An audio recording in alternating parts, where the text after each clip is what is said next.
Welcome back to our final episode on this mini-series. In this episode, we'll be acknowledging that discharge is not the end. It's a new phase of healing that requires continued intention and support, and we'll be talking about what life has been like after treatment. Please remember that this podcast is not a substitute for therapy. Always consult a licensed mental health professional regarding your family's specific needs. Let's start. Becky and Katie, thank you again for joining us for our last episode. In this episode, we're going to be talking about what is it like after treatment. First of all, I just want to acknowledge that life after treatment is not the ending, right? It's the beginning of a brand new phase that requires intention and support and work. You're not done working at this point with recovery. So I'm excited to hear what it's been like since you've been out of treatment. So you've been out for about how long? This September, it was 2 years. Okay, 2 years. So been out about 2 years.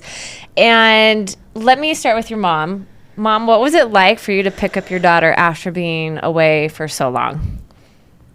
It was exciting. It was scary. I felt like we needed a very, very solid plan. And we were given a lot of tools, and it took our family a really long time to create what I would call the framework or the structure that we were going to operate under in the first few months of her being home.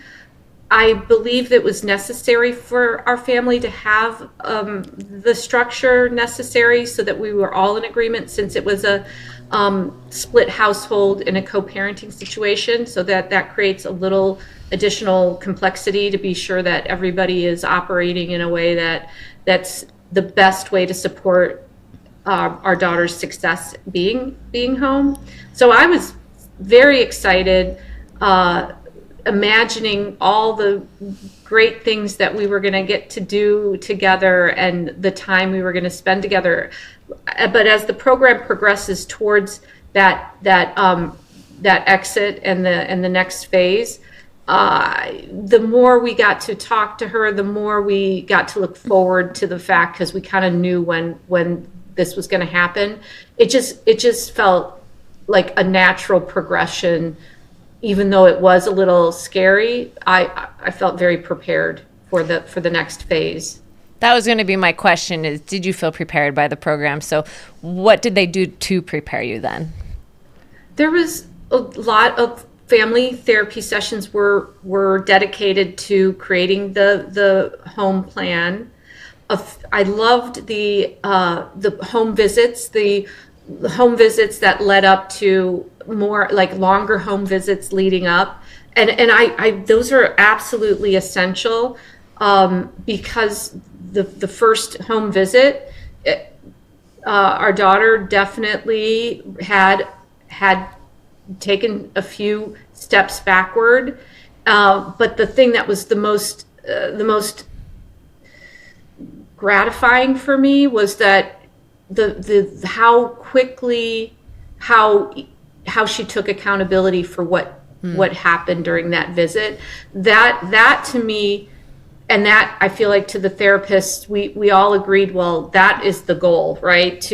If you are going to have a misstep, it's how quickly can you take accountability, understand what you did that was out of the parameters that the home visit had. So those home visits, the family therapies dedicated towards the home plan, the collateral, the reading, there was a few really good books that were recommended. That was helpful.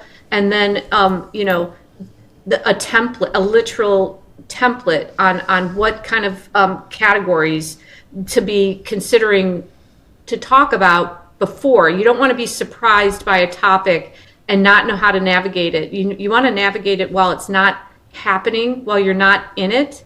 I took it to the next template level. I like to be very thorough, so it was quite elaborate.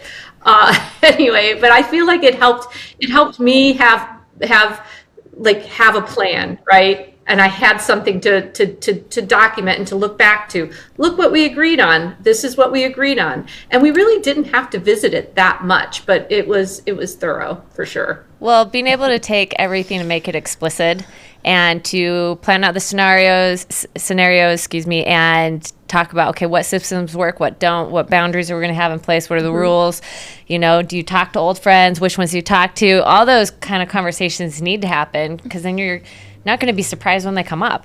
It's not well, that's not fair. It's like, well, we talked about this, and this is what you and I both decided on, you know, so it takes the fight out of it a bit, you know.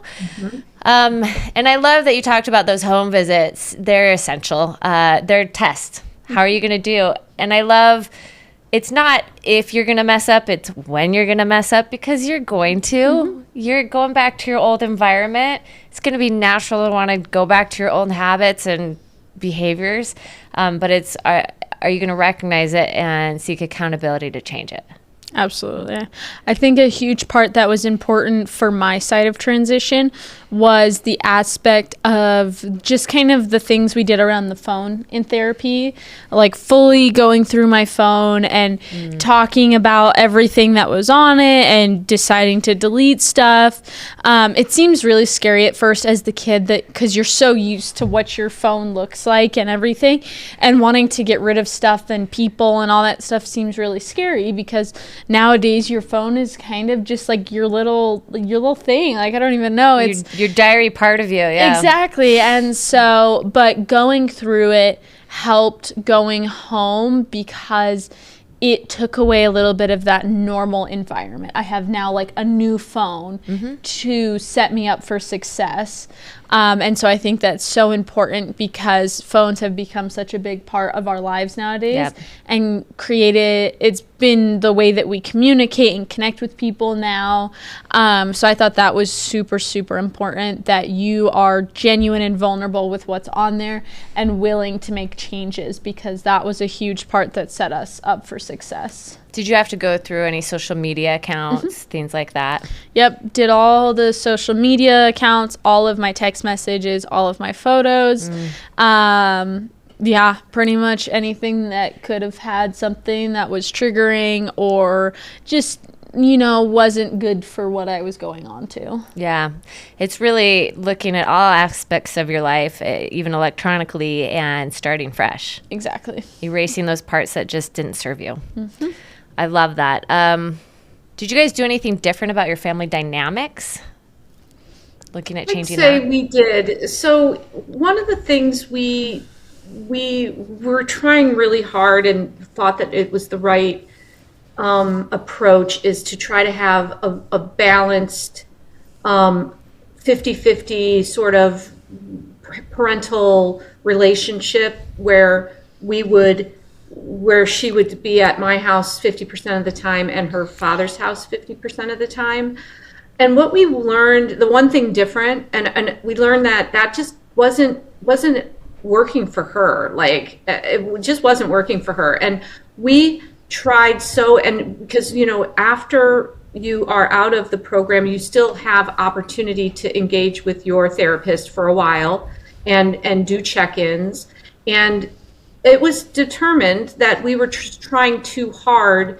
And as soon as we more or less decided, hey, it just makes more sense for my daughter to live 100% with me, things got so much better for her, better for everyone and it isn't because of the lack of desire for both parents to want time, but what we decided for our daughter's health and for her consistency and for all that, it just made more sense. Like, just her being away for a year and then coming back and having to bounce back and forth between two households, that was really, really hard for her. And to recognize that it's not about the parents, it's about what's the healthiest for the kid. That I feel like was one big decision that as a family unit we made together and realized it made the most sense. So that was one big change, because she still had the 2 more years of, you know, high school. She caught up with her sophomore year and then junior year and senior. So we were still in the midst of being, in a very dynamic time in a child's life, going through the rest of high school, we didn't need to add the dynamic of her having to pack up every other week and move back and forth. I think that is an amazing example and very courageous decision that you and her dad made, and really makes for the most successful co-parenting. When you can get past your own stuff as a parent and say, what is best for my child, and what do I have to sacrifice that may be not in my favor, but maybe in their favor, man, that is what makes things really successful and sets you up for a much better situation. Because you're already at a disadvantage having, your parents be divorced, but knowing that your parents are putting your interests first and putting their own stuff behind them is just takes so much off your shoulders. Absolutely. Yeah, I agree. I think it really, when it started focusing on what is going to make me the happiest, Yep. It felt really good, because I felt like in all the times past when I was trying to figure that out, they would take it pretty personally, and that was really hard, because I was just like, no, I'm just trying to make myself happy right now. Like, I don't mean to not spend time with one of you or the other of you. It's just me. And so finally getting kind of past that point, I was like, okay, like I can settle in, I can be comfortable, and they're okay with that, was really important. And I think another thing that was really big that changed about our dynamic was kind of accountability on both sides. And so that was a big part of our home contract, home plan, is not only did my actions have positive and negative consequences, it was same for them. If they didn't hold to what their side of the deal was, then it also was like positive and negative consequences, because I had this fear that it was like, okay, I'm going to get held really accountable because that's my job now, and they're going to kind of like slack off, and it's going to be like a change of the rules. And so that was so important. Yeah, you can't just come home and have you changed, because you're going to fall back into the environment and go back to your old habits if the environment hasn't changed. So the fact that everyone's being asked to change, A, is fair, and B, allows for success for you. Exactly. Honestly, is that not only are you willing to do your work, your parents are willing to do their work. If you had siblings in the mix, it'd be the same kind of thing, to say, hey, what we were doing before wasn't working, and we all need to look at ourselves and say, where do we each need to take accountability, and what do we need to do differently so we can all be set up for success as a family and help support this person coming back who's in recovery. That's huge. What's been the most surprising thing since you guys have been back? I'm surprising. I think, because this is interesting to me, that it only took about a month to 6 weeks ish, maybe 2 months for things to feel typical, normal, however you like to describe it, to feel like we were in a routine that was healthy, that was and the communication was a lot of residual value in building better communication while she was away, that transcribed into like a day-to-day living. So better communication, better I love so much, surprised me that I could like pause and not react like that. That was a big learning for me. It's hard when you want to believe that they're not going to do the same behavior, and so sometimes giving them the freedom to do something, you have to be strong. So for instance, there's a pizza place near the house. Anytime she ever wanted to go there before treatment, it was not for the right reasons, right? So the first time asking for the privilege or the option to do something like go to the pizza place, it was like, it was very telling. So she went. I almost followed her, but I didn't. I kept it together. but the reason she was back within 15 minutes because she realized when she was there that it isn't where she should be or wanted to be, or it wasn't the same. So it's having surprise. What I'm surprised about is like giving that freedom, and it's so rewarding when it's given and received by responsible decisions and healthy decisions.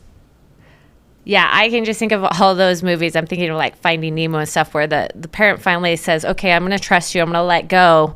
And that child comes back and says, look, like I'm capable, trust me, I can do this. And showing like, thank you for giving me the opportunity. I love that. Mm-hmm. How about for you? What's been like the most surprising thing as you get back into normal life?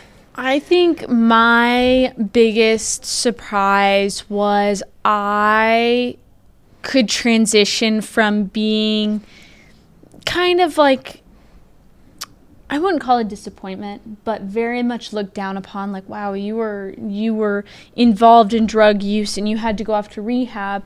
And originally that was my story when I came home, but I was able to rewrite that story. And then not only could I rewrite that story for myself and see myself differently, but once I started rewriting that and believing it with confidence, then other people would rewrite that story of me in their head. And I think that was so important that I first believed that I am not just a treatment kid. I am not just a drug addict. I am not just sober. I can continue to progress. I can continue to be ambitious and achieve things that normal kids would achieve, and like going out and getting a job or 2 jobs or getting back into your sport, excelling in school and finding your path when it comes to education. Like just because you skipped a year of school doesn't mean you can't go back and find a way into where you want to go, because I know most kids would say, oh, well, I missed a year of high school and I'm going to have to make it up and it's going to take a long time.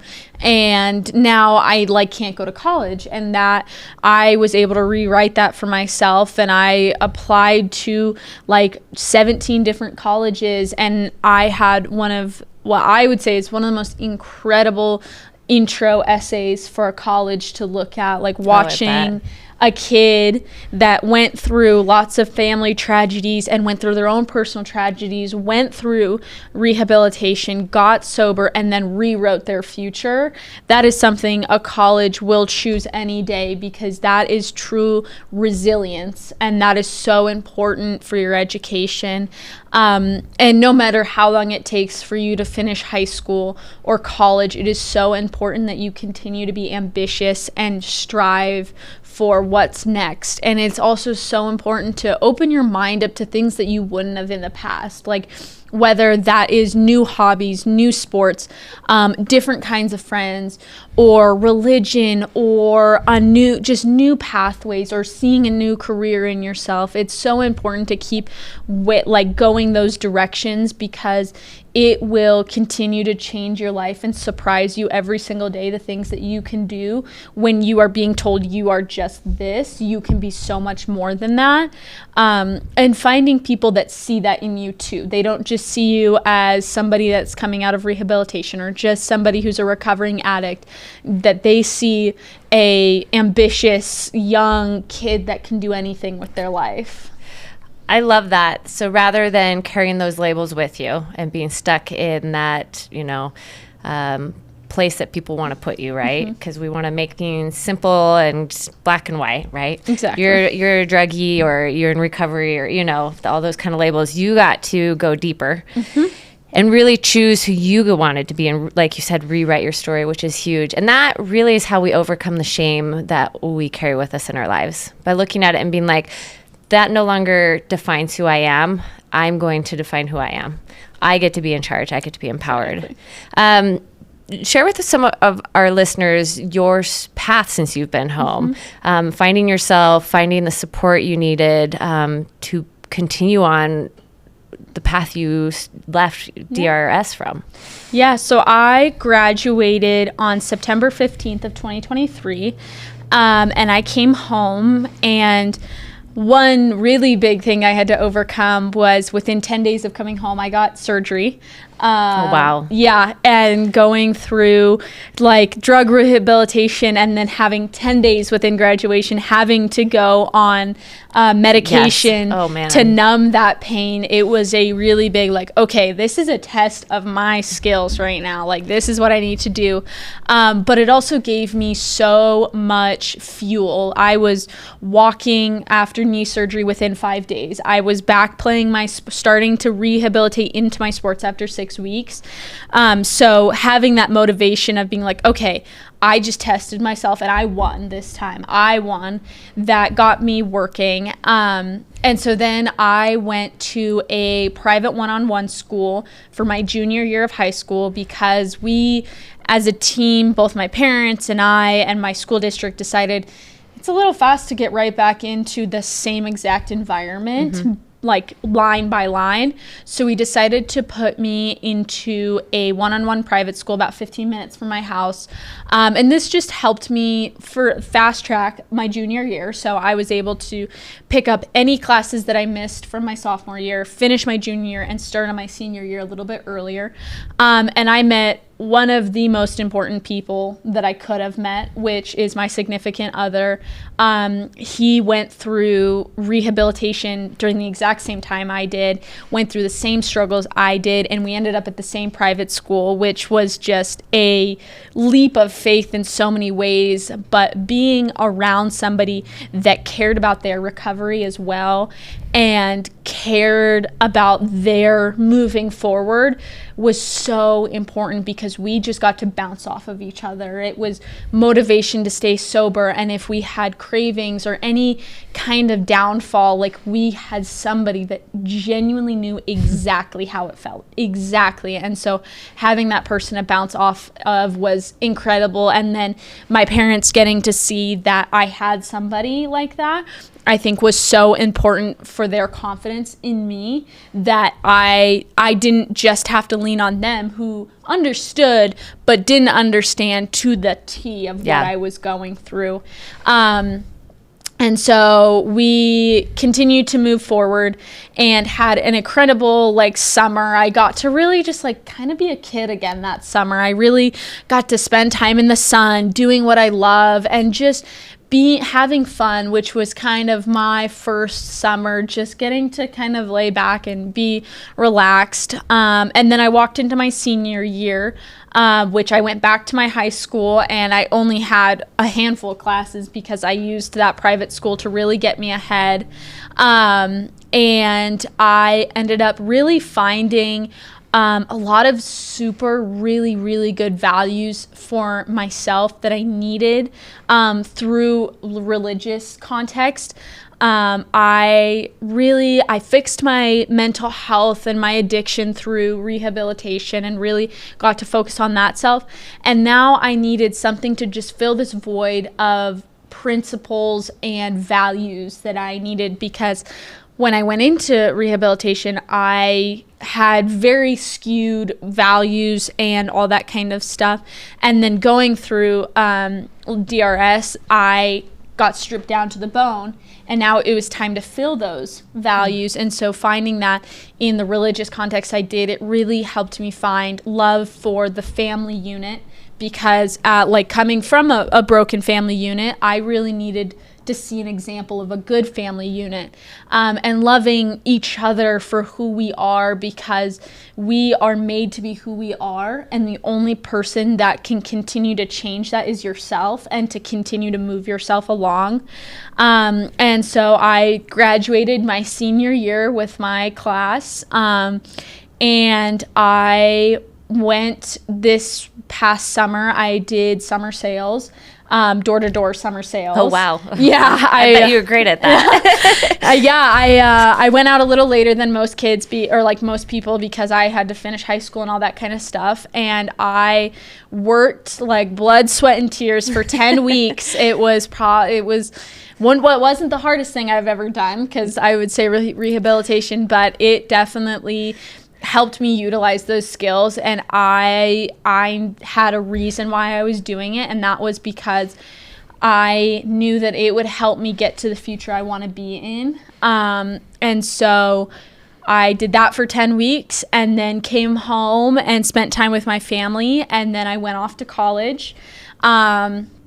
And now I'm in college as a political science major, and I love every bit of it. I love knowing what's going on in this world and learning how I can change this world with not only my story, but the knowledge I can gain.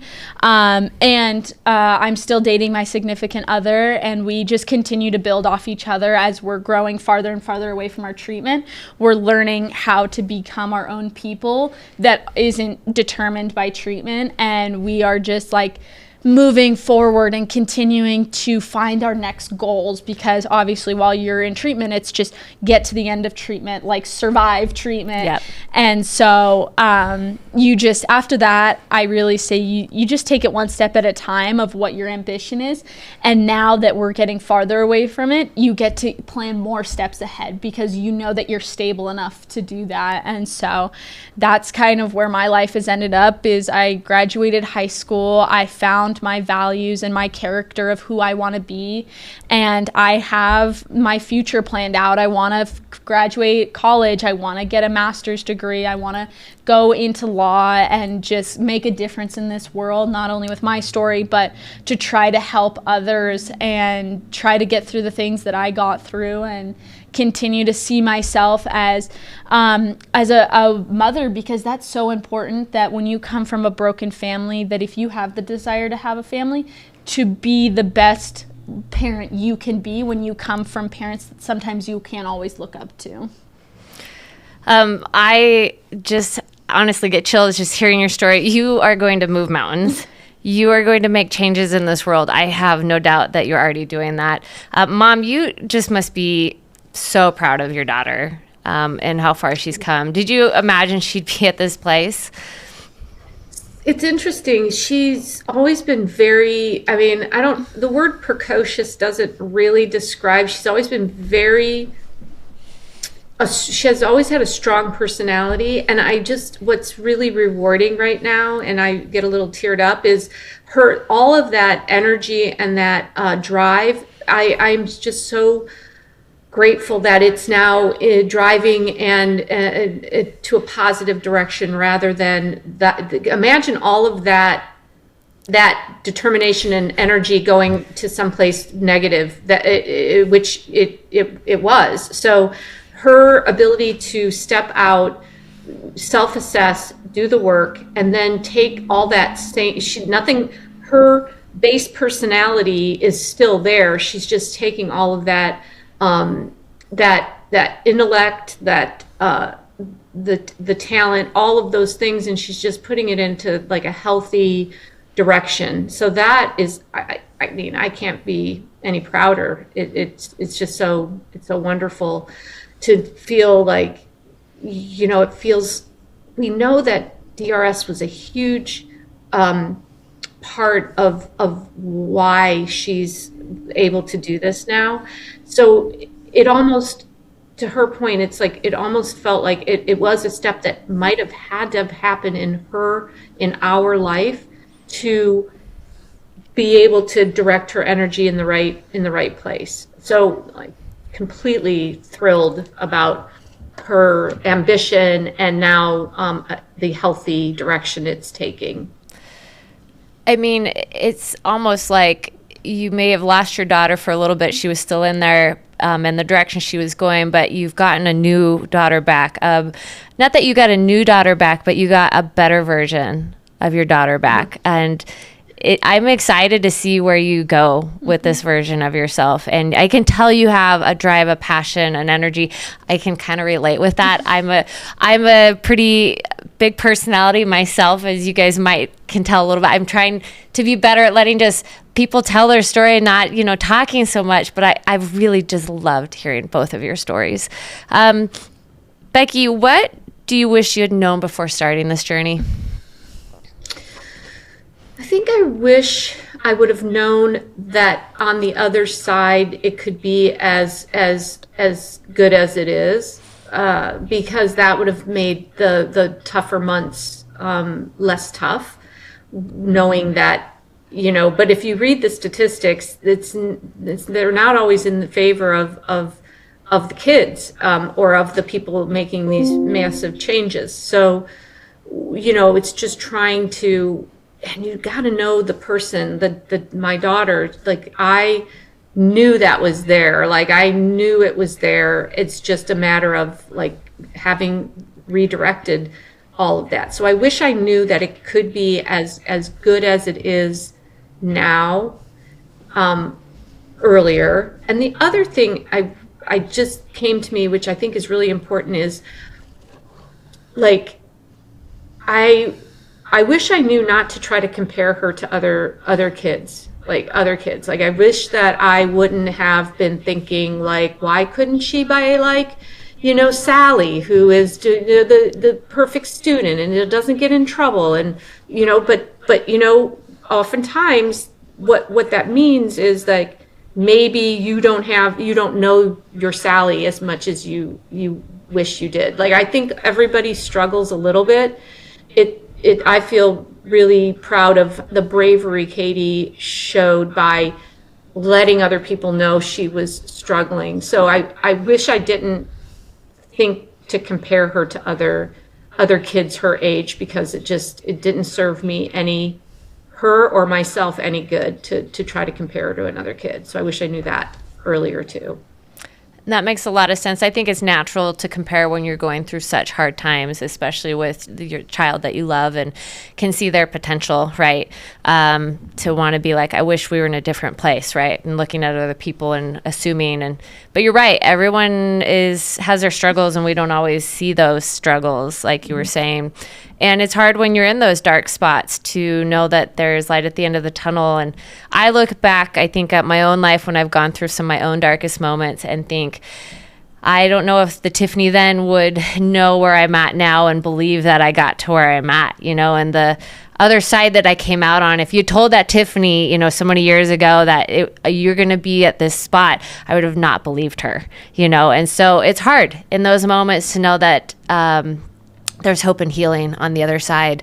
And so I hope that our parents and our listeners can feel that love and that hope and that healing that can truly come as you do the work and you find yourself again as a person, as a family.